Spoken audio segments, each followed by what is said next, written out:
about, have you ever seen those Japanese mugs that are broken and then the cracks are filled in with gold? I love it because it's such a true representation of what happens when life may bring us down and we may get cracks and we may fall away. We may make mistakes. We may get dirty. Like I always talk about being a diamond. So I have the diamond here, right? So our diamonds may get dirty. It may get cracked from life. And I know some of us have different life experiences than others, but the reality is we're always still a diamond.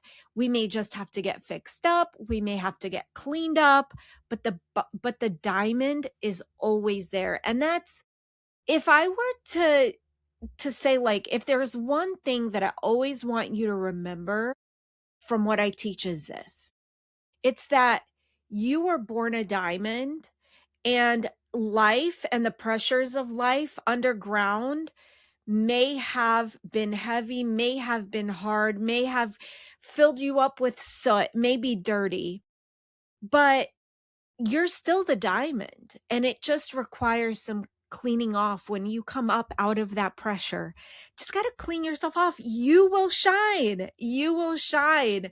Even if you're a little dirty, the diamond shines. Okay. So I just want you to always remember that. And I always will bring up the diamond because I just think it's such a great analogy. And I believe that we're all born with integrity. We're all born in wholeness. We're all born in God's image. But like I said, life and the pressures of life, the pressures of sin around us may cause us to get filthy and dirty and crack and all that stuff. But what Jesus came for is to clean us up, to give us the ability to shine the way we were designed to shine. So I'm going to ask you a question. Have you ever noticed yourself acting a little differently depending on who you're around? Maybe you're one way at work, and then you have the church person when you're in ministry, or you have another version when you're with your family. So, usually when you're home with your family, that's probably your most authentic self. And how about online? Who are you online? How do you behave online versus in person? How do you behave with your family when you're in church versus out of church, or in public versus in private? It's a really loaded question, I know. And I don't ask you that so that you can feel guilty, because I'm asking this question. All we all right now in this moment are probably thinking the same thing, and we're probably analyzing all similar things. I don't think most of us are doing it because we want to be fake. I think we do it because somewhere along the way we learned that certain versions of ourselves is safer than others. And we're always wanting to belong. Belonging, there's three things that humans need, and I'm not talking about shelter, water, and food. I'm talking about love, safety, and belonging.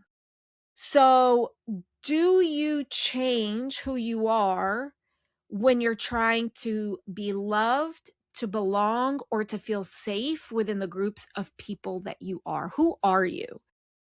Maybe there's this group that likes that funny version of you, but another group, you're like, oh, I need to tone it down. I need to be quiet, and somewhere in your past, you learned that showing your emotions to every group or to every person wasn't safe, or asking questions. For me, I'm a big question asker. It's not safe. Some people get offended by questions, or disagreeing with someone isn't safe. And that's something that we see in the world today. It's so polarized.